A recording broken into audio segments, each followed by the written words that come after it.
look, if Jimmy Carter can vote early, you can too.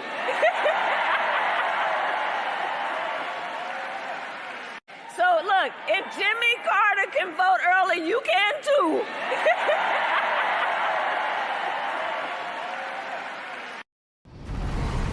Things are going to start happening to me now. I think Tyler is amazing. And I'm a fan of this show. I've watched several episodes. Thank you, Tyler. Thank you, Tyler. You stink, Tyler. Never promise crazy a baby. Oh, I like that. That's a cool idea. Are either of you homosexuals? I go both ways. What do you think? You mean like flaming or? No, we're not homosexual, but we are willing to learn. But I do wonder, for others, in other cases, whether libertarianism today is just an excuse for many on the right to act selfishly. Look at me. And then some fat asses in Washington started having opinions. The Olympic Committee started having opinions. You bitch, I know you. You started writing your opinions. And it just makes me wonder, you're dead, bitch. You know, why are you doing this to this poor guy? I don't care. I'm a libertarian. What I'm getting is, Did you vote for Joe Jorgensen or Trump? Who? Joe Jorgensen. That was the perfect answer. Thank you.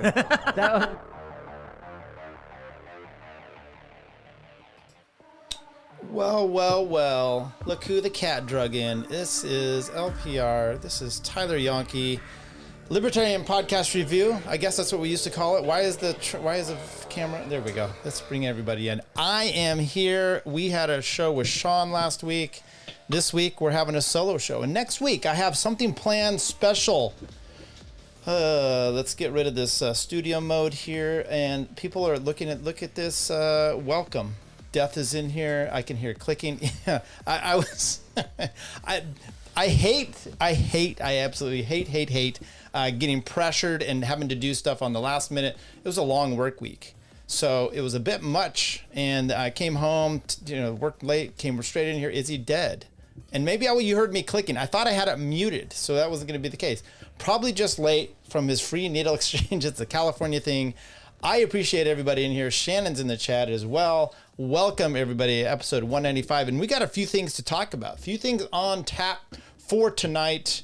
And, I thought I had it set up. I paid for Restream, which is going to go out to everybody, to everything. But no, it's not going out there to Rumble for some reason. So that kind of sucks. But we're on Twitter, we're on YouTube, and for the new people here, hang on. And you're like, oh, I saw you with Sean last week. That was great. So new people came on board, and they're like, oh, so this is what it's going to be about. You're going to talk legal stuff? Do I? I'm going to. I'm going to talk. But tonight, I've got to. Well, I got to get this going here. Hang on a second. Okay. Okay. No pressure. Just hurry up. I'm here. These road bicyclists use a lot of needles. You know what? That's been a thing. I could talk about that for quite some time. My past history with cycling, and I never did needles. I never did the drug stuff. Worst I did one time, I took, this is when I was an amateur, I took some caffeine pills before a race. I drank caffeine, all the time, but it's just like, it takes the caffeine pills. I don't know why. And I had a horrible race. It was just so, and then just like, and they were in the legal limit. I mean, it wasn't a problem. I did get drug tested. So Lance Armstrong wannabe. I raced with Lance multiple times, quite a bit. Not to the extent he did. Yeah, at the time I wanted to be Lance. I mean, come on. Except for when he started banging Sheryl Crow. I wasn't so into that. I'm not a big fan of Lance now. We can talk about that if you'd like to. I mean, part of the problem, this is what you see, and we're going to kind of get into it today with some of these lawfare things here, which is being a dick. What does that get you? Sometimes it gets you a lot of bad will, and then justice comes your way. I've been watching this week the Sarah Boon trial. I don't know if you know about that. Her and her boyfriend, he beat the shit out of her a lot. Somehow he gets into a cloth suitcase. Dude was 5'2", 190. I mean, 101, 102, something like that. So 100 pounds, 5'2", gets into this thing. She kind of poked him around there. I don't know why he got in there. Who knows what the reasons are. And then she just let him stand there, and he suffocates to death. He dies. I don't know why I'm laughing, because they're trash. Both of them seem like trash to me. He was beating the shit out of her. She was not a good person. Is that justifiable homicide? No. She claims self-defense. I don't know. I was watching Kurt on civil law was doing it, and he was really seemed to be disturbed by it. Maybe this is me. Maybe it's my problem of watching this, having done so much domestic violence restraining orders. Just shit, people. It's like Palestine and Israel, where I'm like, I'm not picking a side, and just kind of all crappy. So crazy stuff. Stay the fuck out of suitcases. Yeah, for sure. Didn't she fall asleep when he was begging to be let out? Here's the problem. Let me unjustifiable, certainly, but was it hilarious? Yeah. Let me let's do this. Maybe can we do chat? There we go. So you guys can see your stuff over there, and I'll talk here while the chat comes in, and then we'll get to the main stuff. So the idea with this case is, they had some, I don't know, they were beating each other out the whole time. I thought the defense did, and if you got to go back and watch this, it's pretty interesting because it's a short trial, this YSL or whatever the trial is going on for months on end down there in Florida. And this one, in a week wrapped itself up. She had a husband, they get divorced. She has like a 14-year-old son. Her and this guy, George, were always calling the cops. There's always restraining orders. She got the shit beat out of her, black eyes, stomped on their face, blah, blah, blah. But would she work him over? She would, she filmed him a lot. Like basically, I'm going to cry wolf, you're going to beat me. And so she was a piece of shit too. And I really don't think she was, I think they were both at it to each other. And somehow they drank a lot. Somehow he gets in a suitcase. Okay. And then he's in this suitcase. She's poking at him with a bat. He's dead the next morning. She calls her ex-husband. He comes over there. He looks at it and immediately just walks out. He's just like, I'm out. I'm going to have custody. See ya, bitch. Now he did testify, and I actually didn't hear that part, but, so anyway, so that's part of it. And, the problem is police come over there, investigate, She starts claiming that she's beat the crap up, and to justify this, because her story's not making sense, she starts to she says, "Yeah, you got to look at my phone. There's proof on my phone of him beating me up." There was, but you know what else was on the phone? Was her filming him in the suitcase, taunting him.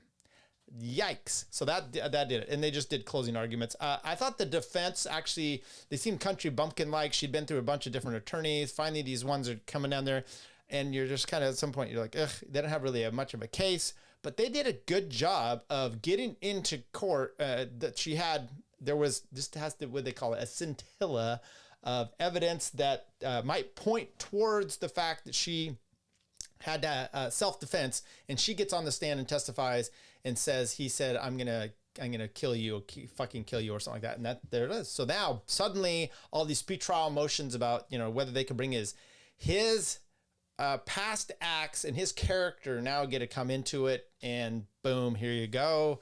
Lots of stuff about him beating the crap out of her and whatnot. So not a big, I hope the kids with his dad is a little better off. She seems a little scumbag.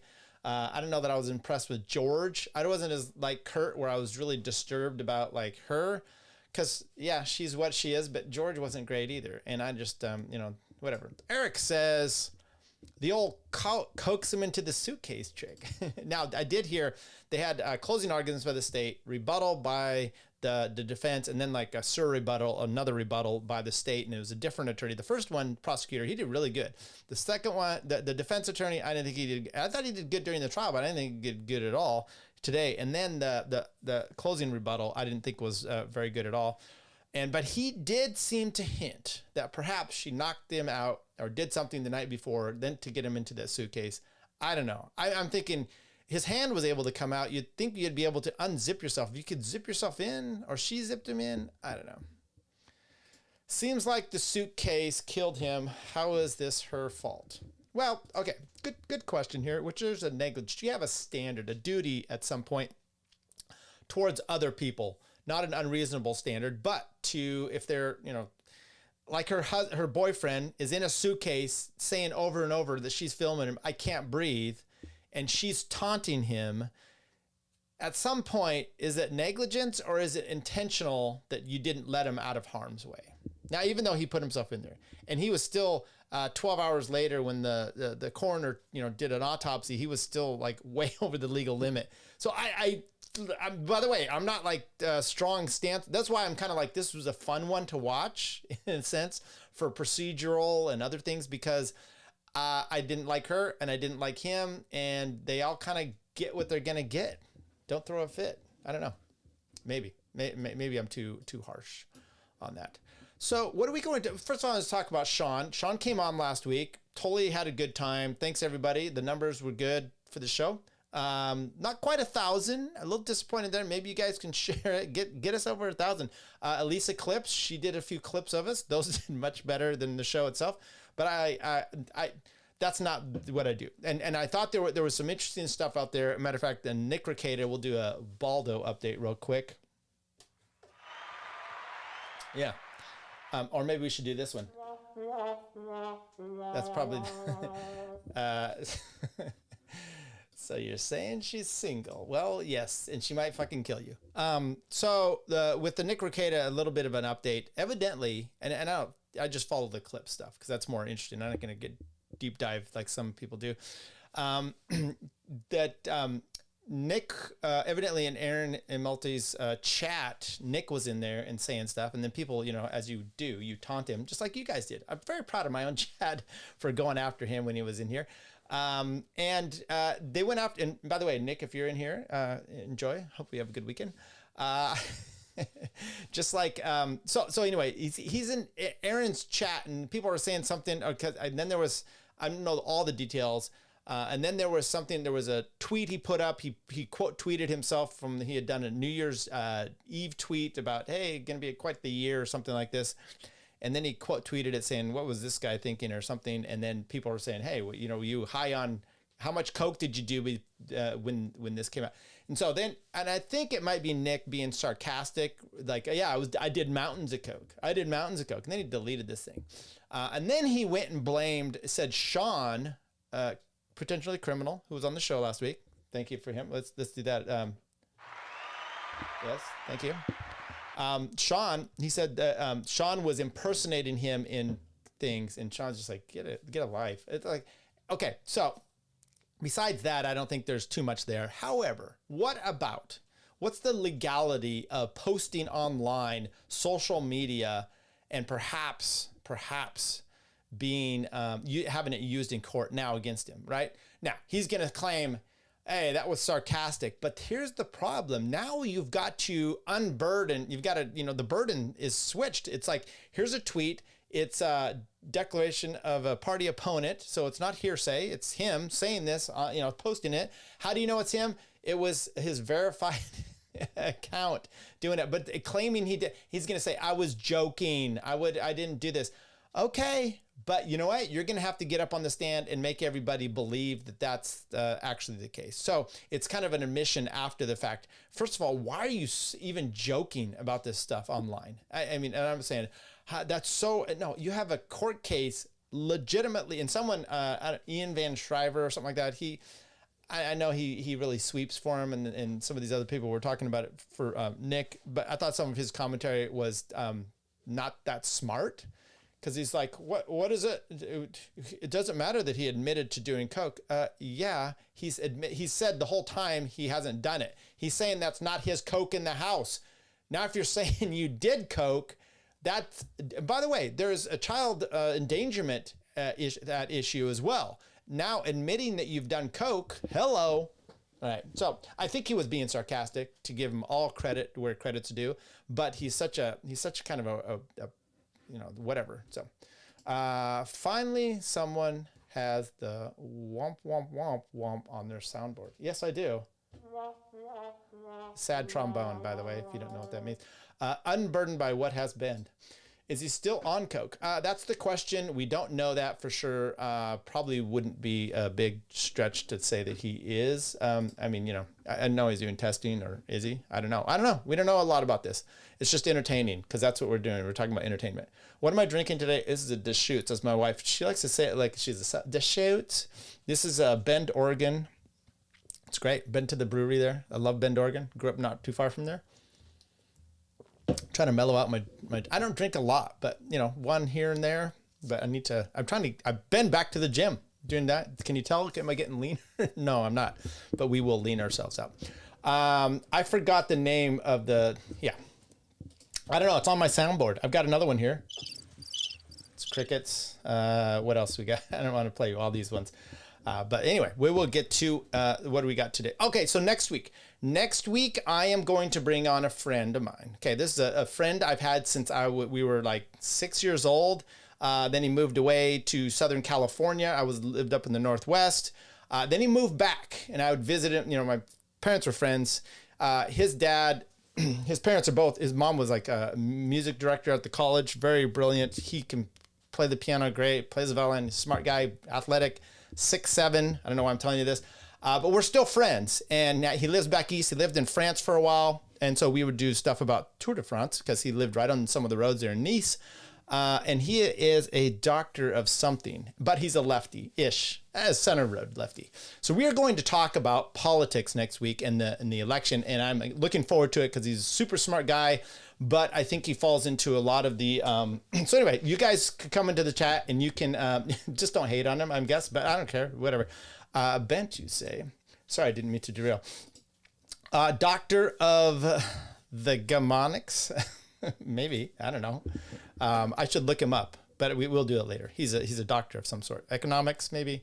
I know he did something Russian studies, blah, blah, blah. But like I said, he's a smart guy. So we're going to walk ourselves through the election from his perspective. And I think that's really good. He does teach at a university. So all that should be good. We can't make fun of him for living in France. Oh, please do. Yeah, he lived there. I had a fascinating conversation with him a few years ago because he lived there, and so it was on my cycling podcast, but it was really centered around a lot of living in France because a lot of cyclists, especially Americans, they go over there and it's been a hard time. It's much easier now than it was in the 90s due to technology, but still you're in a foreign place. And then how is that foreign place? And he's like, France is still very Francophile. There's the English people, the speakers, and there's still a lot of hatred for some of that. So it was somewhat interesting there. Looking forward to teaching him Carl Schmitt. I think he knows about Carl Schmitt.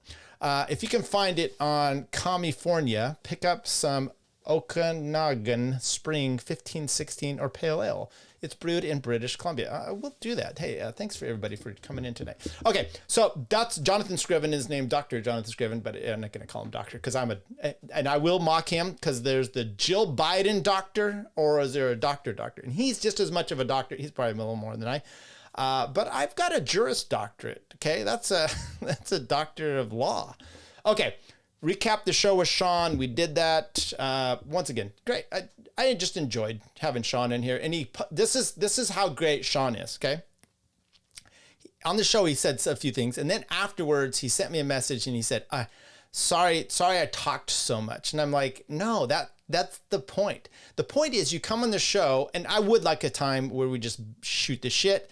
But mine is a little bit more structured, and I like to do the interview, and I like to have things going. I also put this out on a podcast, right? So if you're doing a podcast feed and you're watching like Kurt today, I'm watching him do those moments of just silence. I can't deal with that, and so that just doesn't work. But Sean's like, "Oh, I'm sorry, I was talking," and I'm like, "No, I was interviewing you, and I wanted to have this. I wanted to poke you. I wanted to poke you and have you, answer questions because there were some things I thought it was interesting." So it was perfectly fine, and I appreciate that humility from him. So recap of the show with Sean went great. Should we do readers' comments? There was a lot of comments that some people hate, some people don't hate. I do need to get a segment just going with that. Then review the show coming up with Jonathan. I did that. And I'm going to get to the main thing here, which is Patrick Bet-David and my problems with that show. And we'll get there. But I thought this was an interesting thing too as well. I should probably just bring this up. I wanted to get this. So this is, as many of you know, I'm for the most part libertarian. And with that comes libertarian infighting and ridiculousness, okay? And part of that is the fact that Reason Magazine, they're kind of, I don't know if they're, center left, they're, I don't know what they are, but they put out a voting guide, okay? And with this voting guide, not a voting guide, but who everyone is voting for, okay? On their staff, and they walked through it. Now, with that, then Dave Smith comes out. If you know who Dave Smith is, big time libertarian. He comes out and he says, I might vote for Donald Trump. I hate Kamala Harris so much, I might vote for Donald Trump. But his thumbnail on his show that day said, I'm going to vote for Donald Trump. So then you get these cringe people online coming after Dave in all sorts of manners. And let's see if I could, here you go. Let's see if I can find this one here. This might be a little rough. Let's see here. Can I do? See, this is when I'm not a big fan. Okay, maybe we do this other scene. Slideshow. There we go. That's the wrong one, but we'll get there. We will get there. Okay, so this guy Billy Binion, he comes out, and now it's not showing here.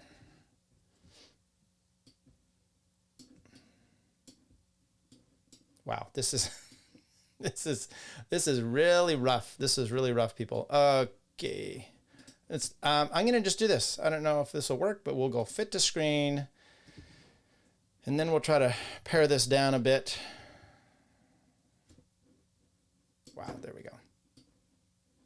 Okay, I think we're getting there slowly but surely, everybody. Slowly but surely. Hang on. Okay, so there's Billy Binion. Okay, now I could. Now I could work this thing over a little bit. He says, reminder, this is an account I blocked. Oh, this is the Fakertarians, I think is what it is. Okay, so Dave says, I'm voting for Trump. Okay, Dave Smith, I'm voting for Trump. Now in the thing he just said, I might be, but obviously he can say what he wants on his thumbnail. Or is it to get the views? Maybe that's what it is. Dave's just out there trying to get the views. So then Billy Binion, he's a writer for Reason, and he did an interview this last week with Meghan McCain, and I thought it was oof. Right, it wasn't that good. He looks like he's a funny looking dude. And I saw another one. He had done a little documentary on this, an issue with this it was a First Amendment issue in Texas that's actually going up to the Supreme Court. And I just hated the way he did it. I was just like, this guy cringes me every which way. And I have some issues with him before. So he goes, a reminder about these are all the folks who will lecture you about how you're not a real libertarian while they advocate for a guy who pushes tariffs, spends like a drunken sailor, wants to execute people for drug crimes, and gives handouts to his fave, a special interest. Unserious. And I said, if you found your balls to push back like this to Meghan with that pathetic, imagine if you did. Now, what brought this on for me was he then, let's go here. He then, I did a post about, I did a little bit of a breakdown on this Reason, and let's see if I can find it here. There we go. There we go. So maybe we'll go right back into where we were. Man, I got too many scenes going on here. Slideshow. There we go. Okay, so then I did this because I'd done a little breakdown. I think we'll maybe we can look at this as well. I said when Reason published who their staffers were voting for, Billy Binion didn't write a condemning tweet about it. Why? Because here are the results. 12 of them voted for Chase Oliver. 3 for Kamala Harris. Nikki Haley won. Someone put Nikki Haley.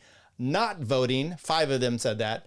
Undecided or didn't understand the assignment 4, and 0 for Trump.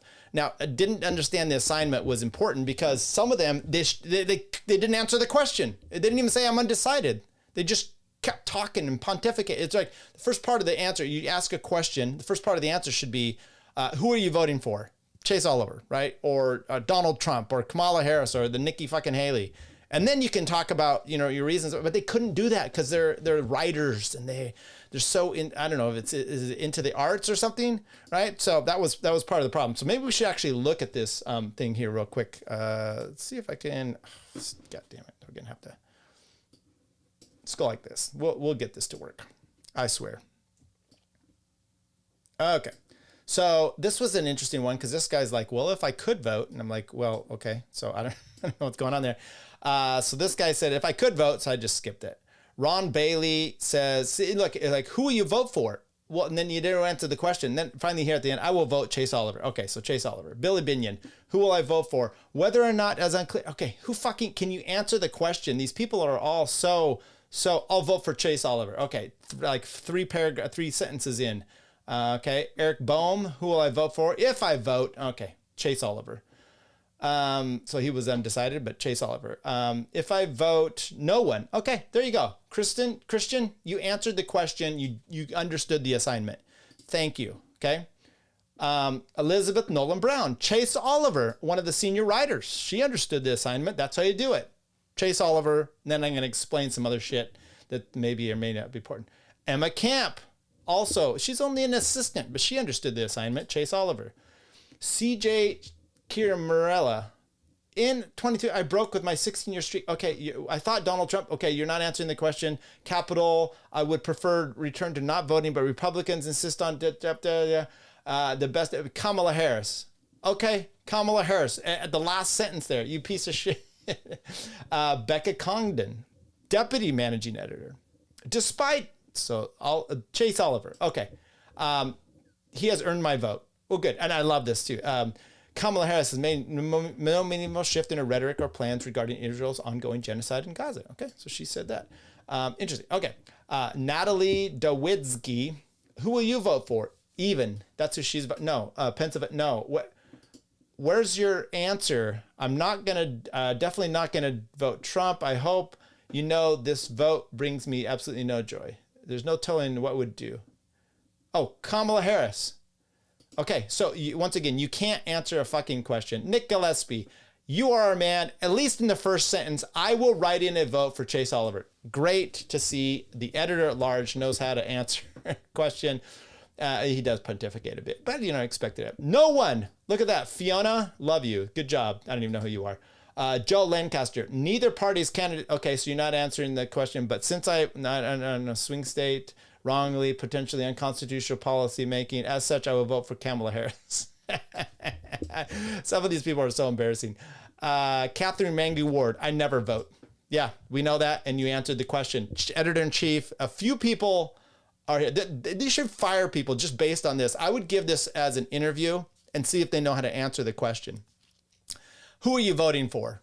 And then do you get a soliloquy or do you get a fucking answer? Robert W. Poole Jr., former Reason editor, director of transportation policy, Reason Foundation. His answer, this is who is he voting for? Because Florida. That's not an answer. Oh, they're a swing state. Horrible choices. And in the previous elections, I voted Libertarian. Not this time. I cannot vote to Neville Chamberlain. Therefore, I'm going to write in Nikki Haley. Once again, the last sentence, you can't answer the question. Go screw yourself. Jason Russell, who will get your vote? Chase Oliver. This guy, I'm not probably going to vote for Chase. I don't know who. But at least you answered the question. Robbie Suave.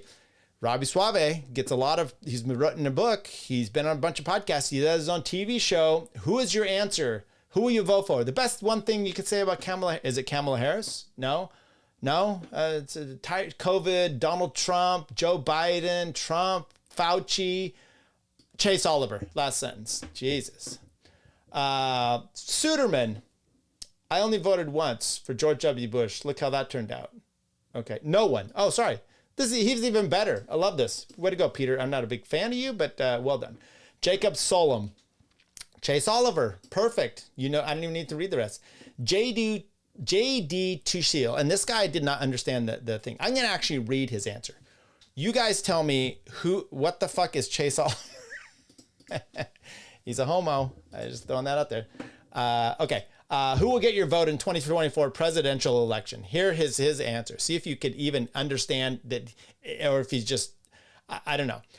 In 2020, Donald Trump was a thuggish agent of chaos, and Joe Biden promised bullshit, though it was, to be a moderate uniter. Trump is still a thin-skinned narcissist heading a cult of personality. But Democrats met Republicans' authoritarianism with hold my beer, totalitarian intolerance for dissent. I'm torn between a principled vote for Chase Oliver, who is a better candidate than the moldering corpse of the LP deserves, or joining my wife, who fears the left's anti-Semitism in voting for Yeah, okay, whatever. You anti-Semitic problems. Huh? Oliver is capable advocate for liberty, representing a collapsing organization, while Trump, scumbag though he is, could be less bad than the empty vessel for the control freaks around that is Kamala Harris. This is the guy, he can't this is why you're confused, because you're contributing editor. I don't know. Dude, you didn't answer the question. And you could have just said, I don't know. But you chose all these words to put together to basically come to the conclusion that you didn't understand the assignment. So there you go. Jesse Walker, Chase Oliver, Zach Weissenmuller. Once again, Zach, I love you. And I know you said you're not going to vote for anybody. But where's your answer? First time eligible. They finally broke me.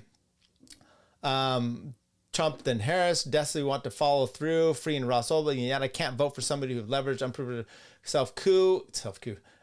Constitution. Who's suggesting ignoring court rulings? Rule of law. Price killer. Deal killer. I cannot vote for reform. I like Chase Oliver, especially appreciate his commitment to ending foreign aid and slashing the 2 areas, the D's and R's of severe, but the Libertarian doesn't even want me to vote for him. My non-vote. There you go. Non-vote. Way to go. Did I miss it someplace? Why did you not say that right up front? Matt Welch, editor at large, We the Fifth column podcast. Absolutely, certainly Kennedy, not Robert F., but our beloved Fox broadcaster pal and Reason contributor Lisa Kennedy Montgomery. Very nice. So is he going to write her in? There are only 2 names on my ballot. Okay, so not on there. I don't know. He was confusing. Not really. Liz Wolfe. I'm currently a legitimate undecided voter. Okay. She's at least says it in the first sentence. Good job, Liz. I've had some disagreements with her, but I think, and then she actually says here, if I do vote for, she may vote for Trump. Justin Zuckerman, I plan to write in Chase Oliver. There you go. So some people understood that, some people didn't. And Sean Rules, oof, what the fuck is a Chase? They all sound no different than leftists. Yeah, so that's part of the problem, right? And so you can, and that was the issue with with Billy. He didn't take on Meghan McCain and her neocon ways, but he'll take on, in his interview, he didn't take on any of these schleps for their decision to vote for Kamala Harris, Nikki Haley, or undecided, or no votes, right? But he'll go and scream at Dave Smith. You know, whatever. It's what it is. I don't really have too much of a problem with it. Okay, let's get into this valuetainment issue. I had all these clips here. I have a problem with Patrick Bet-David but it caused me to actually watch his show this morning. I hate this. Home team. Every time I see it's like home team, it's like homo team, and it's a cringe thing. If you watch it, I've had Adam Solznick or whatever. He's horrible. Should I? Maybe I should watch this one. Let's. This is a YouTube. Hang on. Let's go and play this clip because this is pretty fascinating. I think you may have heard that. So let's. Cam 1 with the browser. Let's go to YouTube here. Okay. There we go. Okay, here we go. This is Vinny.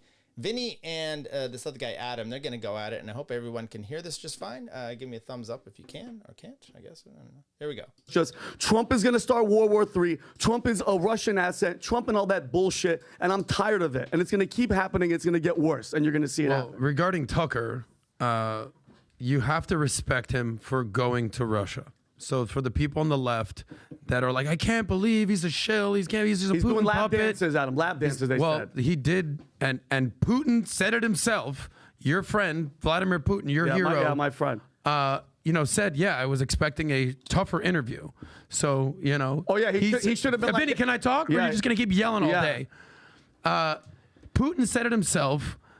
I was expecting a harder interview. So, it's been lauded many times that Tucker was basically giving a softball interview, What would which you he's have done asked? to Trump. What would you have asked, Adam? Why are you killing innocent people in Ukraine and invading countries? How about that? You never would have Why said are none you of that. killing your political opponents? You never would have said Why does it seem that anyone who's ever given any sort of challenge to you somehow gets poisoned? Somehow they just throw themselves. Billionaires are locked up in jail, or billionaires are just throwing themselves out of windows. You know, all those depressed billionaires all that. How about tough questions like that? But that's not even my point with Tucker. The point with Tucker, what he missed, what he didn't understand, as much as our cities are crumbling, and and that does need to be held to account, the subways in New York, do you understand when the train stations in Russia were built? Do you know when they were built? Take a wild guess, Vinny. During Stalin? Oh, exactly. Lucky guess. During Stalin. What was Stalin known for? Killing people? Adam? Yeah, exactly. So how about misappropriating and stealing all the money from the people? Because communism and socialism takes all the money and usurps it to the government, and they build these lavish train stations, and the people are starving while they build these grandiose public homages to the great communist dictatorship of Stalin. So it's no wonder why they're the most amazing train stations in the world. I don't know how Tucker didn't understand that, because all the money was misappropriated to build these grandiose homages to communism.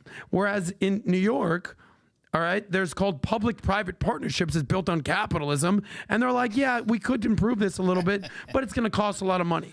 But in Russia, there's no... Putin, again, makes $130,000 a year. He's worth $200 billion.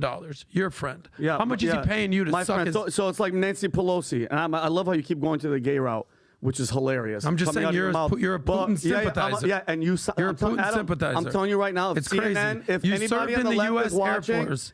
don't You talk served Adam, in the U.S. Air Adam, Force, don't even yet try you're a that Putin shit. puppet, Adam, Vinny. It's crazy. don't talk shit I about my expected service. more from you. Adam, don't go there, because trust me, you're gonna regret it. Don't you sound? I'm There telling it you is right now. right there. There's- CNN. there's your I think lovely homeland, if anybody Russia, that works Vinny. for CNN or MSNBC, I would 100% give you a contract to go there. Yeah, that'd I be would great. take it By if the I way, was you. Russia TV, if you're listening, Yeah. and if you could locate the 20,000 emails of the love letters that Vinny has written to Putin, he's looking for a job on RTV, propaganda TV. So, Tom, next week it's just you and I doing a podcast. Okay.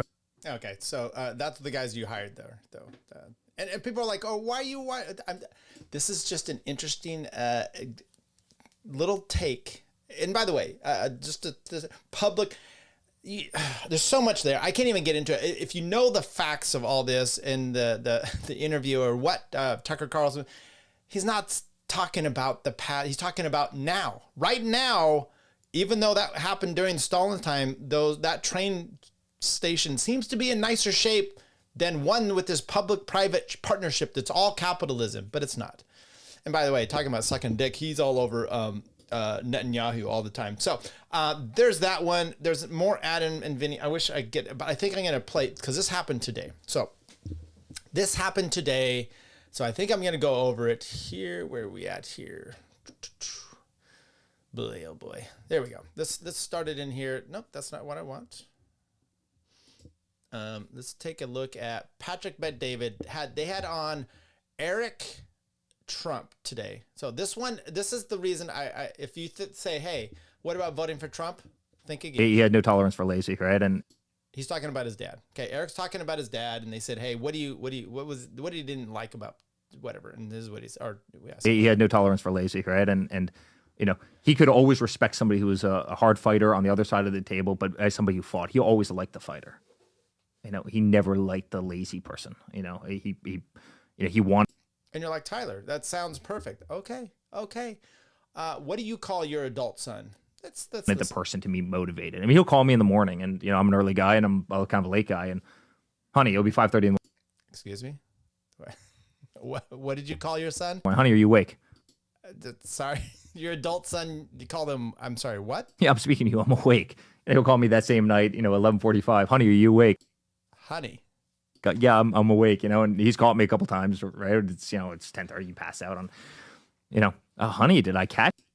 He just used the word honey 4 times in a 30-second clip. You're sleeping. You're not allowed to be sleeping. That is crazy. I mean, my kids, they called me daddy for a while, and then they're getting, 10 years old and they're not anymore. So that's odd. Okay. This one is, this is my big problem with Patrick Bet-David, which is, wait. We got a comment here. Red Ensign said, I would wager Adam has no clue about the history of the region or the people that make it up. No, of course he doesn't. He's horrible. It's horrible on everything. There's another clip I should do here with you. I don't know who this Haiti Hopkins is, but he tries to go after her. He's horrible. He's a complete idiot.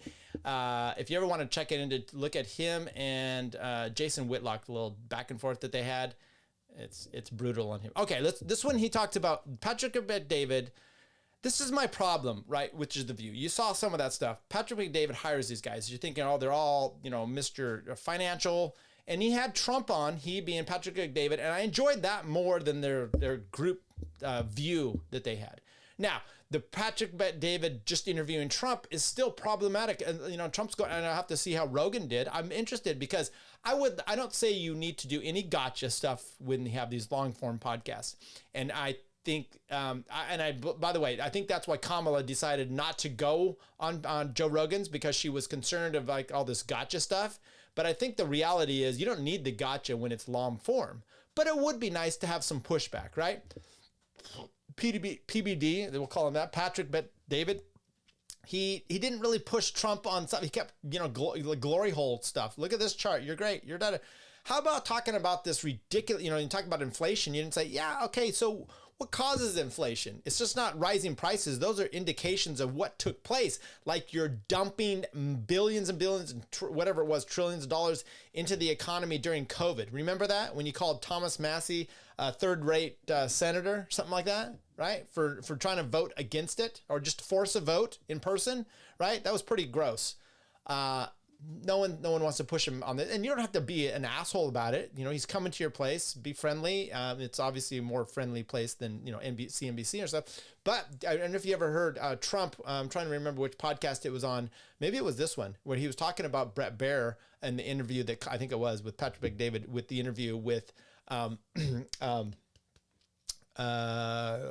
went on Fox News, and he's like, he didn't like Brett Baer. Why? Because Brett Baer treated him exactly the way Brett did Kamala.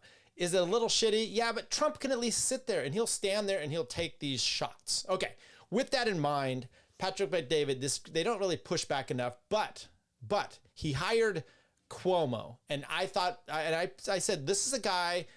And let me just play this. While we're on this topic, the one guy that's come around, which is kind of weird, and I got a lot of slack. I got a lot of heat for it at the beginning. I was like, you're such a, I bet you're going to turn Valuetainment into, this is all you're doing.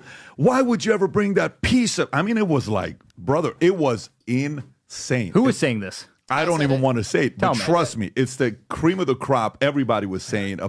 I said it multiple times. I posted it on Twitter. I made some shows about it. Dave, anyway, about us bringing Cuomo in here, right? And when we brought Cuomo in, we did the couple live podcasts with him and Candace, with him and Dave Smith. He sat down with Dave Smith. It was a tough one. Oh yeah, he was in a lion's. To be honest with you, it was. I don't know if anybody was for him, except maybe 10 people were for him. Yeah. In the room, and he came around, and then yesterday, Dave fucked him up bad. He's doing a town hall, Rob. If you got this clip with J.D. Vance, and he's what a great moment, right? When he's with J.D. and he says, "Hey, matter of fact, I'll just let you watch this for yourself, and I want you to react to this yourself." Go ahead. Here's Chris Cuomo. Go ahead, Rob. So just a note here. We all thought Chris Cuomo was a piece of shit because he was not a good journalist, right? His brother comes on there. These are the things Dave pointed out, how wrong he was about COVID, and not just wrong, but like brutally a jerk about it. You should go to the hospital. I'm trying to remember all the stuff he said, but it was really, he had the people he had on there, just outrageous. And he didn't apologize for any of that, and he just wasn't a good journalist. So now it's great. Why is it great? Because he doesn't push back anymore? Senator, you're going to want to sit down for this one. Oh, no. Not unlike Beetlejuice. If you invoke the former president's names too many times in a row, he's going to want to weigh in on what is being said about him. And we have a call right now from former President Donald John Trump. He wants to weigh in. Mr. President, I know there's a little bit of a delay. Can you hear us? And what is your question for the senator?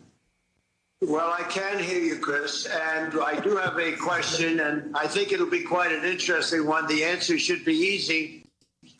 How brilliant is Donald J. Trump? You're not laughing. She was not happy at all. His answer. Take your great, time. bro. Think about it. Well, first of all, sir, this is supposed to be undecided voters. I would hope that I have your vote, of all people. But here's first of all, sir, of course, you're very brilliant, and we both agree. We both agree that it's important to have very smart people running our government. But here's the thing about President Trump that, aside of you, sir, if you'll forgive me for telling this story, that I think often people don't see. And of course, I got my beautiful wife here in the front row. And one of my favorite moments with President Trump is we were hosting an event for him near our home in Cincinnati a few months ago. And of course, my wife was a little bit nervous to really, talk to the president of the United States. And he asked her, what do you think about your husband being in public service? And she gives, if you know my wife, a very diplomatic answer. Sir, he really cares about the people of Ohio. He's thrilled to be able to serve them, and I'm happy to support him however I can. And President Trump chuckles and goes, yeah, my wife hates it too. and the thing that it did is it just immediately broke the barrier. And it wasn't the former president. It was just a person talking to my wife. And I think you guys were able to have a nice conversation. But that ability to relate to anybody in any environment, I think that's the true brilliance of Donald J. Trump. So, by the way, another great moment. And if there's one person that's really grown on everybody, it's JD. But I want to focus on Chris for this moment now. How are you individually yourself, processing what's happened with Cuomo after leaving CNN, fired Don Lemon himself, him going to News Nation, him coming on him doing all. Who is Chris Cuomo to you guys now? So remember, Patrick, I knew all of these people, and I knew them pre-politics, right? Erin Brunette, she'd come over to Trump Tower, she'd have lunch with us all the time, right? You mentioned Mika and Joe the other day. I mean, Mika and Joe literally used to half live in Mar-a-Lago. They'd go down there, on weekends. They spent a tremendous amount of time down there. They were in our office all the time. I mean, they absolutely loved us. Donnie Deutsch, I used to do Donnie Deutsch's show all the time when he was on CNBC. I'd go across to Fort Lee and film. I mean, these people absolutely adored us until one moment. And that's when my father stepped foot on, I don't even think he said a word at that point. He stepped foot on that escalator, and then all of a sudden the light switch just shut off. And I knew Chris very well. I knew him before CNN. I knew him at CNN. I mean, I did a show a ton of times in 2016 and all the years on CNN. And now I still go on a show on News Nation. And what's really remarkable is kind of the ebbs and flows of these people, right? On CNN, he had one gear, and that's anti-Trump. And now all of a sudden he realizes that he's no longer at CNN and no longer really works for his persona. And he's actually doing much better today than I think he ever was. He's actually gained kind of a following. Interesting. So, I mean, Eric, by the way, I like him much better than Donald Trump Jr. He's just blowhard nonstop. So anyway, that's a little interesting. And we'll continue this conversation because I'm going to skip. I have two more here that kind of tie in. Let's go to the next one. It's no different than they did with Bernie Sanders, right? They screwed Bernie Sanders. The difference is Bernie Sanders has never actually come out and said they kind of screwed me, right? And now I see the light. Chris Cuomo has never really come out and said, listen, like I agree. I see real flaws, right? And now I really. By the way, and this is great analysis here, Eric, which is, okay, fine, he's on our side now, right? But when you watched, if you go watch the Dave Smith interview or debate with him, and it's like, I felt bad. I would have felt worse if Cuomo had come in and been more apologetic, like, hey, you know what, I fucked up and da-da-da. No, he was holding ground. He was pushing back, and he was shown to be a complete liar, right? And this is the kind of person you want to hire as your news source, or does he not even stick to his principles, and now he's so in the Trump camp, right? But it seems like Eric, at least, is not quite buying it. That, we went pretty deep, and it was probably unfair. And my whole new mantra in life is going to be, having at least an additional lens, right, in which I view the prism of the world. Yeah. The problem is he hasn't really done that. He's never really acknowledged it. What he is doing is trying to tack a little bit further to the right. Yep. It's not much further, but a little bit further to the right. Because frankly, I mean, CNN was running like 300,000 people a night. It was probably the lowest watch show on TV, right? I mean, reruns of the Brady Bunch were beating CNN at one point, right? So I think he realized it was bad. It was really damn bad. I think he realized he had to tack right. Okay, so Brady Bunch, if you don't know, it's a. Okay. Is that for his career, or is that because he actually? So I just wish, like Bobby, he came out and said, listen, the mainstream media, there's a real problem with it. And some of the things at CNN, there's a real problem with it. And I've seen the light and I've seen the prison. And I'm going to try and be more objective. And I think I'd have a lot of respect for him if he did that. And I will give this last one, and then we can transition. And if Yeah, it's exactly the case. You would have some respect for him if that was going to happen, but it's not happening, and it won't happen until it has to happen, right? And to where he can kind of I think he just wants to meld his way through this. I don't think he's an honest person, Cuomo, but I have problems with Patrick Bet-David. And yeah, Gordon said here, I stopped watching because of Adam. He's the worst. He completely is the worst. And I think I will play that Katie Hopkins thing in a second here. Gordon also says, PDB and his hosts, except for Tom, give off it's so true. Not just the used car salesman, it's used car salesman pyramid scheme. Okay. It's a combo of all that.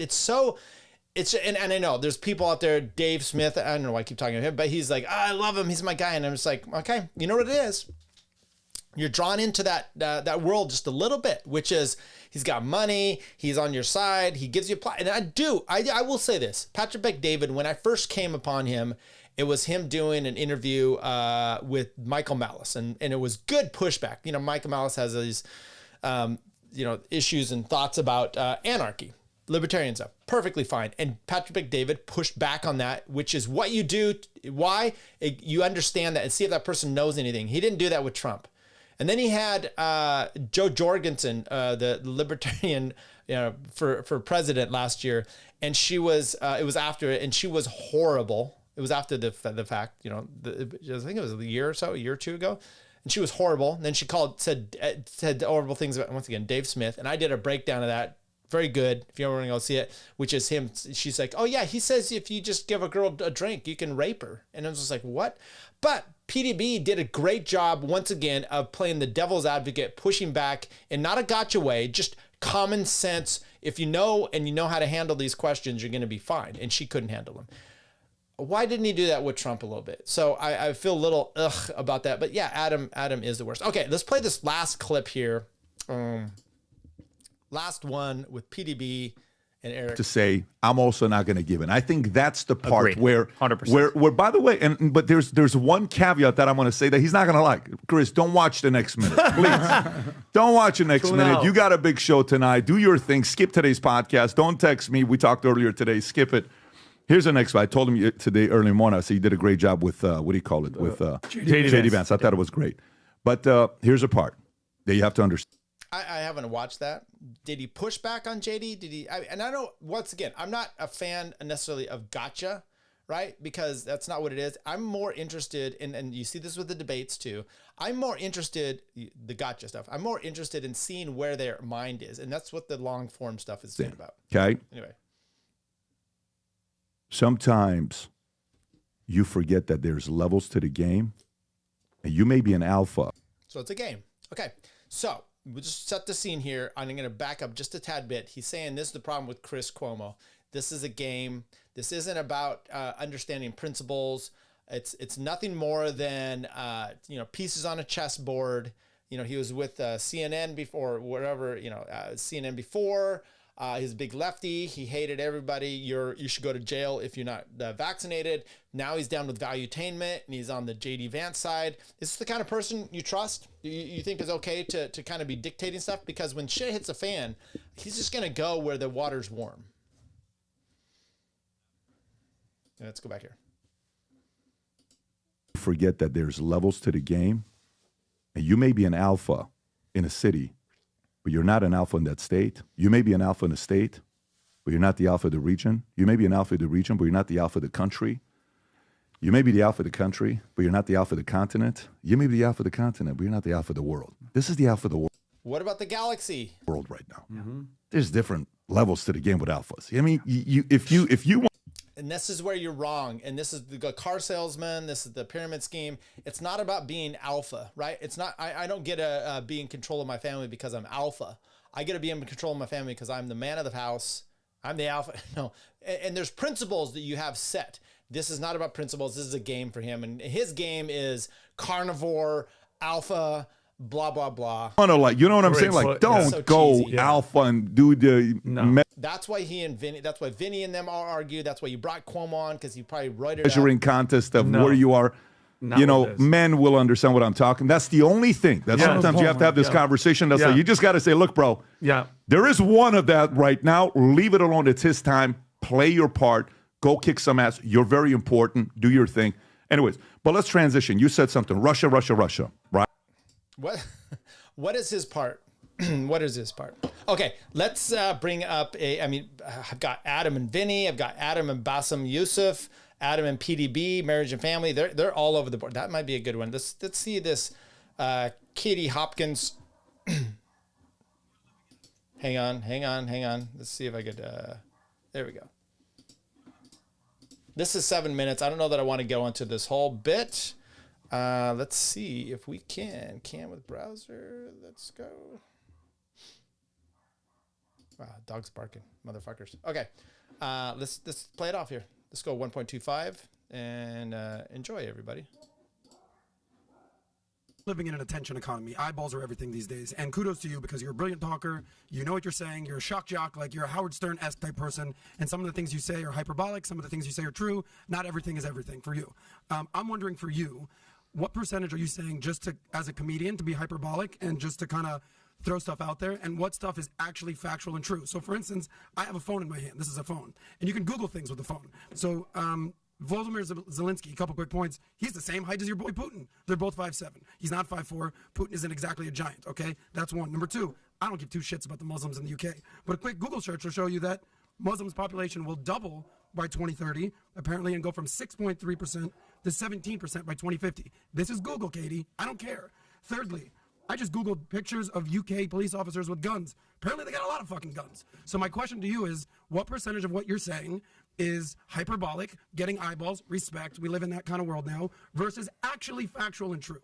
Okay, let's go from the start there. You showing me what a phone is and saying this is a phone, that isn't really the way to start an argument, because that's to assert that I'm stupid and don't know what a phone is. Well, you're assuming we're stupid because we can't Google things that you say as a fact checker. Would you like me to answer what you just said? Sure, go ahead. You're going to talk over me. We could do either one. I could go either way. So I got to interrupt here. Cameron says, I don't trust any pod that blows up so fast from nowhere.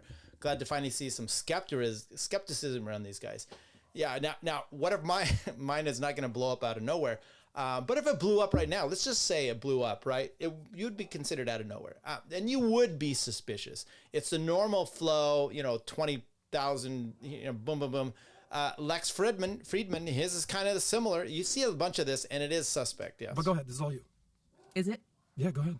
So starting off on that kind of tone, I don't think is necessary. You then go to your phone and say, I can Google this, like you've got the biggest penis on the planet. Well, you might have the biggest penis on the planet, Katie. I don't know. Darling, I've got bigger balls than Caitlyn Jenner. I actually believe you, Katie. I actually believe you. But go ahead. You're so bad at listening, and then when you stop talking, you say, go ahead for just a moment in time. You can Google anything. Why don't you Google my name and see what it says on Wikipedia, because you'll find out that I'm both a monster, that I'm bankrupted, that I have no background or backbone. You'll find out that I've bedded everybody in the UK. Many of those things won't actually be true. So just because you Googled something, that doesn't really make you Elon Musk, darling, does it? It just means maybe you can use one or two of your hands, probably at one side of your hand more than the other. It's had more practice.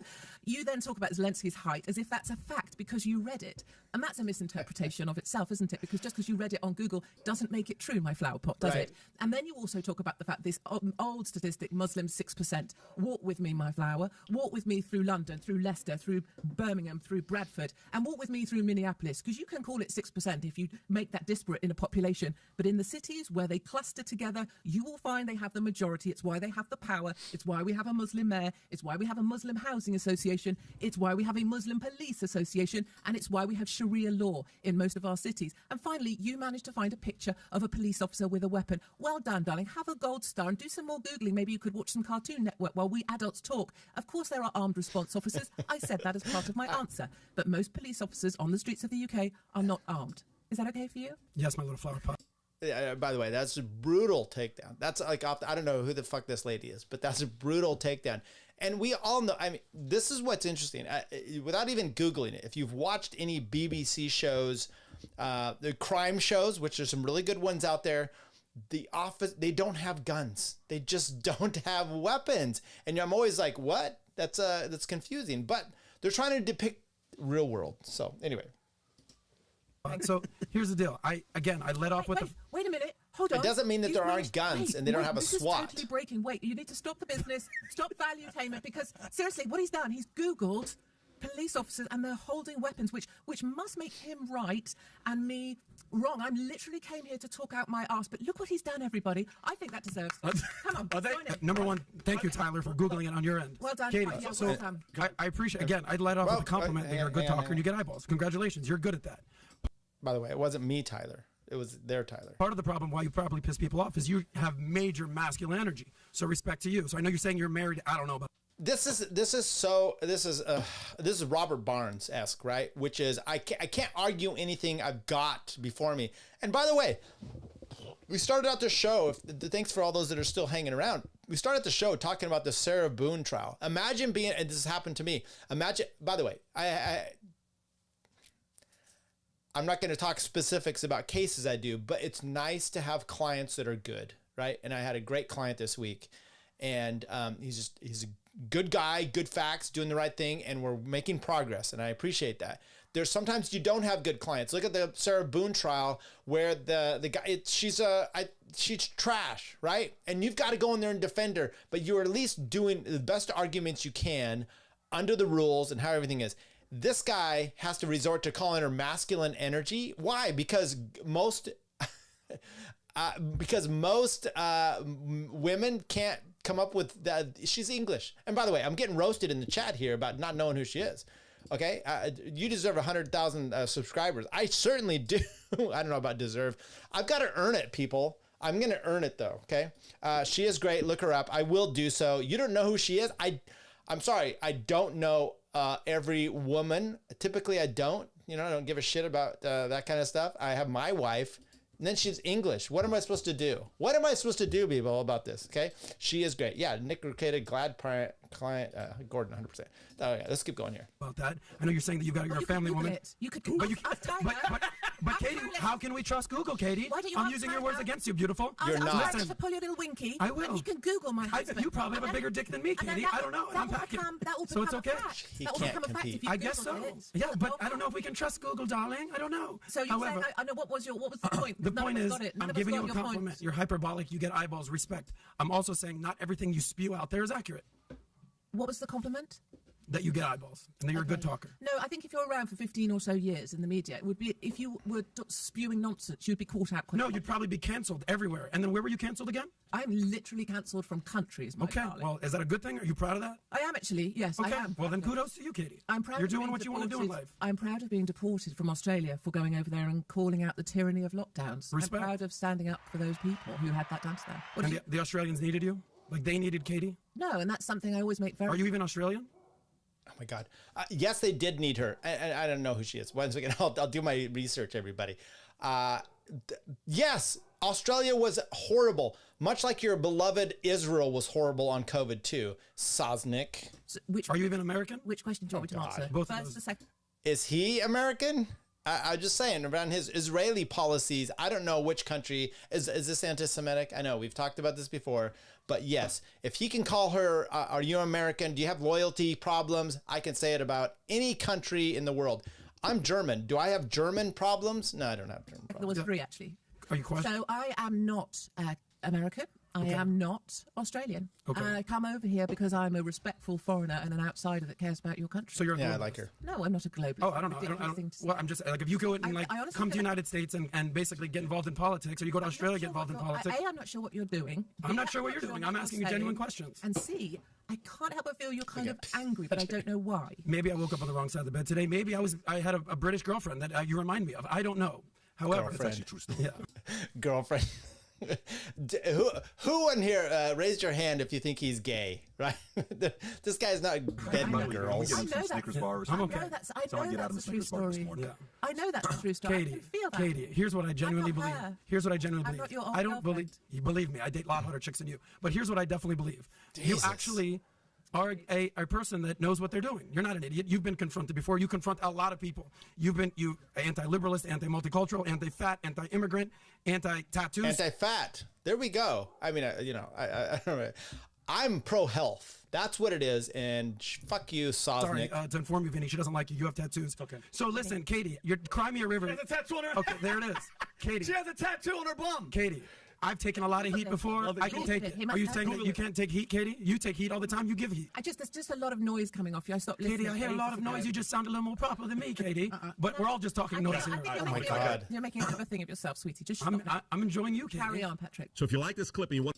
No, I don't like that guy. But look, that is, we'll go back here. That is, that's interesting. That's interesting right there. Okay, let's get to, last one I'm going to do is Patrick McDavid talking about, with Adam, about family. Okay, then I think maybe we get to our Adam Sosnick issues quite nicely here. Let's take care of this chat first, okay? Okay. Nick Ricada, bad client. Gordon says 100%. Okay. The problem, he has feminine energy. Yeah. Her name is Katie Hopkins. She's like an English Ann Coulter. Okay. That's good and bad. I mean, I've had good times of liking Ann Coulter. I've had some times I've not been so interested, or I don't know where she is right now. I don't know. But you know, Ann Coulter is a very good, by the way, very witty, very funny. She is like her. You're right. Whether you agree with her or not, you don't have to agree with her. You can say Ann Coulter has their shit together. Smart lady. I was going to say bloke, but well said. We all need Katie's. Okay. Hey, Canada. Was no picnic either. That's true. Base Tyler knows about the JQ. People, are you new here? Let me tell you everything. What's going over here? A solo show. Okay. I did a breakdown. What's the book in here? Yeah, hang on. I did a very deep dive, and I did a 4-part series on the secret relationship between blacks and Jews, the Leo Frank case, if you're interested. This is seminal to your understanding of all things religious from the Jewish community. And I think it's very, especially in America, this is a diabolical person. So check out my playlist. I have a playlist just specifically on that. I did one initial solo episode, and then I did 3 with Pete Quinones. You can like Pete or not, doesn't matter. He knew a lot about this. He's from the South. There were some interesting parts there, and I broke this down in a lot of detail, and I did a lot of work. I've read almost all the pleadings and all the stuff, the 13 different appeals up to the Supreme Court and what the situation was. Fantastic book. This isn't my only resource. I just had this one close by. So yes, I know about, and you can, whatever. I don't need to get into more of that. But anyway, let's keep going here. Oh, hey, what happened there? It disappeared.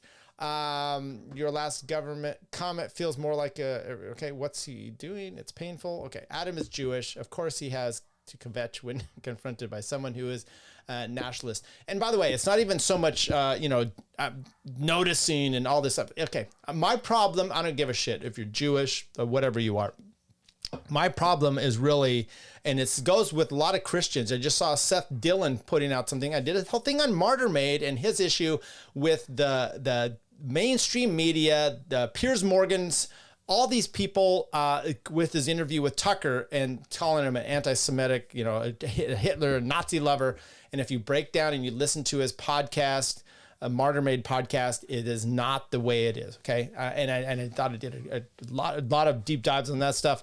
Of understanding the whole stretch. How do I say this in an appropriate way? My problem is Seth Dillon. That's what I was going to. The Babylon Bee calling everyone Nazis. This is woke nonsense. It's the same thing the left does. Now you're doing it from the right. It's just the same patheticness you've got going on there. I'm America first, right? And that's not an anti-Jewish thing. It's a pro-American thing, which is every country, right? Canada, fuck Canada, Mexico, all these ones. Do you ever wonder, kind of a tangent, if you live in a nice neighborhood, usually right next to that neighborhood is another decent neighborhood, right? It just kind of flows that way. And then it gets worse as it goes down. How is it that Mexico is on our border and is kind of trash, and yet Canada is on the border and not? I mean, they're authoritarian, but they're not necessarily trash. Anyway, maybe we should keep going here. Get this last one going here. Patrick McDavid talking to Adam. I'm not going to do the whole thing because it's 18 minutes here. We'll end off with this minute 25 or 1.25 talking about I'm just. He doesn't like what? Like my mindset, only because we live different lives. One day I want to get to a point where I have a $20 million house with 4 kids. That's amazing. I strive for that. I know you're frustrated. I take the Uber, what have you. I'm projecting a little bit. No, not at all. But what I'm saying is, we had a very direct conversation last night. I think that may apply for somebody that's living a selfish life just for them. I get that. And a lot of people do today, more than ever before. What is the whole purpose why people are having fewer kids? We're becoming more selfish. Yes. Yeah, I mean, it's simple. Well, So we're becoming a more selfish society. And that's why it's like, why would I want to have kids? I'm going to lose my freedom. I'm going to lose my sleep. I'm going to lose my this. I'm going to lose my that. Yes. You know, all those things are going to be in place when you're going through that. But the greatest things in life are on the opposite side of selfishness. The greatest experiences in life are on the complete opposite side of that. And it's not even close, by the way. When I tell you not even close, it's not 2-to-1. It's not 3-to-1. It's 10-to-1. Everybody is trying to sell you right now on why get married? So much responsibility. Marriage has a lot of risk. We talked about a bunch of the risks about marriage last night. It's a lot of them that it has. Having kids, it's a lot of burden and risk, and you lose a lot of things. Yes, running a business, you have no life when you run a business. People forget that when you start a business, you're working, God knows.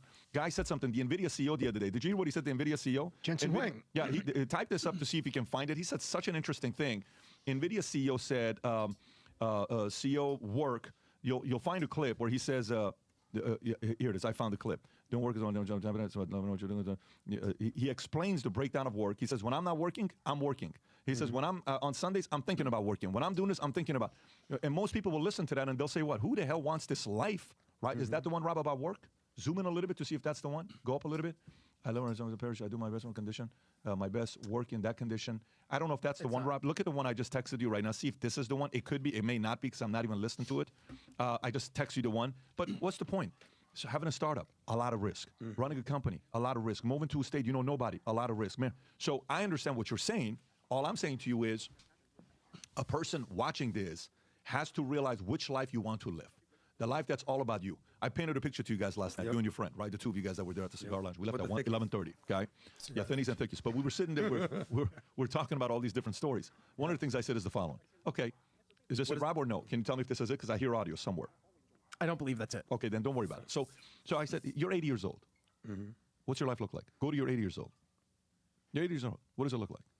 You want to be, when you're 80 years old, you think you and I are sitting there thinking, you know, look how many cars I got? You're not thinking that. At 80 years old, do you think your joy comes from your collections of money you have in the bank? Probably not. Is it the art collection? Maybe you appreciate it when there's a story behind it. You probably like stories and experiences. But what do you think you value at 80 years old?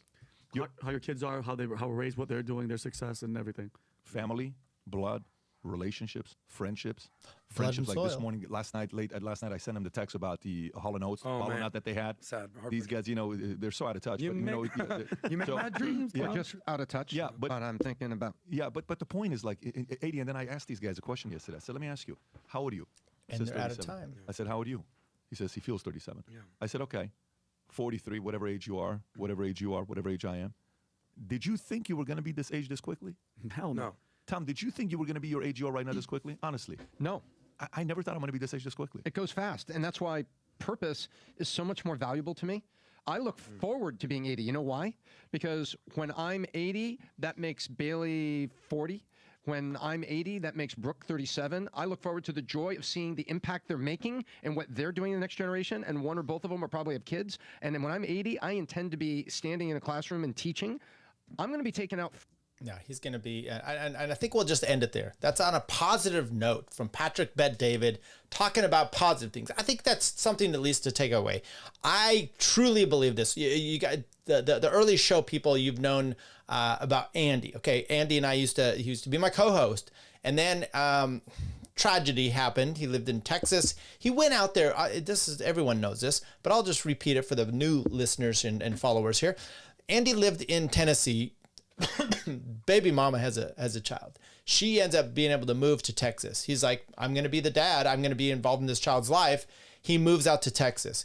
He's working a shitty job. He's driving garbage trucks, for Pete's sake. And he's taking care of, he sees his daughter every weekend, doing what he can to see her more, trying to get more custody time. But he and the mom, they work together and they're fine. She has a new guy. She has new babies with it. She dies. I spoke with her the week before trying to help her out with her family law situation there with the new guy. She dies. So now he has full custody, obviously, of his child. He moves back to Tennessee. And that was, we did even a GoFundMe. Michael Malice put several, like $500, I think, towards it. Is pretty nice. We raised like $6,000. He moved back. He gets a job. He meets a girl. They're married. He's buying a house. And my point here is putting your mind in a good place. It sucks that his baby mama died, but he put himself in a position to be the responsible parent, to take over and then to flourish. And I love that story. It's great. And that's exactly what Patrick McDavid, yes, running your own business is sucky. Okay. It's a lot of stuff, but you know what I don't have to do? I don't have to fill out a spreadsheet every week or, month about like, hey, who gets vacation? I take vacation time I don't take vacation time. It really sucks. It would be nice sometimes my former law partner, he quit. He works for the state and he's balling it up. He gets vacation. He gets a pension, everything. I get to come home when I want. I have a lot of leeway. So I like my life, right? And it takes it, but it's not for everybody. But anyway, let's get last few comments and then we'll head out here.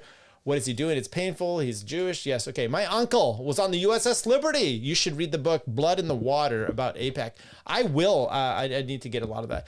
Martin made it so good. I have started to do a dive because this is what's interesting to me is what is the legality of everybody in Israel, right? You always hear all these things like, hey, Ben Shapiro says, we have someone on the Supreme Court. Well, you don't anymore. Okay. As far as an Arab, right? A Muslim in there. Okay, well, what are the rights you have as a non-Jew in Israel? And I think I'm trying to break this down. I'm doing a bunch of research. I think it would be a fascinating show just to put on to kind of give some overviews of what the laws are, especially property, and if you are third-rate citizens or if there's any validity to this that everyone has the same rights. And if they do, why don't you let those that are in the occupied territories come in? What's those? Those state attorneys get salary reductions sometimes. No, they don't. They do. Not in California. You're forgetting about this. Not in California. Okay. Next week. You know what I want to do here real quick? I'm going to look at I'm not going to show you here, but I'm going to look at my calendar, my work calendar. By the way, I love to every once in a while do a show in the middle of the week, kind of from my office. It's fun to do. But the problem I have, really, you're not going to let me do this. The problem I have with that is that, come on, where's that? There you go. My whole mic setup and everything is just it's not what I want at work anymore.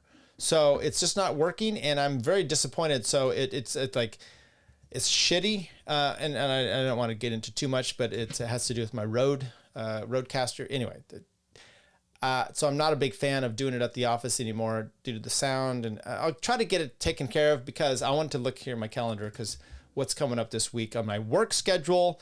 Monday I got court. Tuesday we're trying to move our offices. Wednesday I have court. Thursday got court. It's gonna be rough. Maybe you throw in a day there. Maybe if Sarah Boon comes back, we'll throw on a show. So hopefully maybe that will be the case. Okay, everybody. Have a good weekend. Don't forget to like the show, hit the subscribe, get us up to 100,000. We didn't get any. we got no super chats, no nothing here tonight. Perfectly fine. I've got my job. I work hard, support my family. You guys should too. But all I'm saying, thank you guys. I appreciate you guys coming in. You really want a good topic, says Red Ensign. Look into Canada's law on hate speech. It's bad here and it's getting worse. Thanks. Yeah, so I will say this. I'm not a big fan anymore of Steven Crowder, but I will say one thing he used to always mention, which is we do have a First Amendment, which does have some teeth still, okay? If not, the Second Amendment helps enforce a lot of the First, and a lot of other countries don't have that. Mark Stein, a famous Canadian, got, Jordan Peterson, Canadians, both of them, speech codes, I think the issues. Other countries, remember the little dog that did the Hitler sign there in the UK? I don't know if that's where Red Ensign is from. But, those are problematic issues that you shouldn't have here in the States. And I think it's, Kamala Harris is kind of, this is what I'm going to bring up with my friend next week, Dr. Jonathan Scriven. We're going to talk about this next week. So don't forget to join us next week, Friday. I'm assuming it's 5 p.m. Pacific, 8 Eastern. I'm assuming that's the time. He didn't respond back to me. I said, can you do it those times? You know, anyway, it'll be fun. It'll be fun. So we look forward to seeing everybody next week. Until then, the same outro that I have as the intro. I got to fix it. But until then, love you guys. See you. Things are going to start happening to me now. I think Tyler is amazing. And I'm a fan of this show. I've watched several episodes. Thank you, Tyler. Thank you, Tyler. You stink, Tyler. Never promise Crazy a baby. Oh, I like that. That's a cool idea. Are either of you homosexuals? I go both ways. What do you think? You mean like flaming or? No, we're not homosexual, but we are willing to learn. But I do wonder, for others, in other cases, whether libertarianism today is just an excuse for many on the right to act selfishly. Look at me. And then some fat asses in Washington started having opinions. The Olympic Committee started having opinions. You bitch, I know you. You started writing your opinions. And it just makes me wonder, you're dead, bitch. You know, why are you doing this to this poor guy? I don't care. I'm a libertarian. What I'm getting is, Did you vote for Joe Jorgensen or Trump? Who? Joe Jorgensen. That was the perfect answer. Thank you.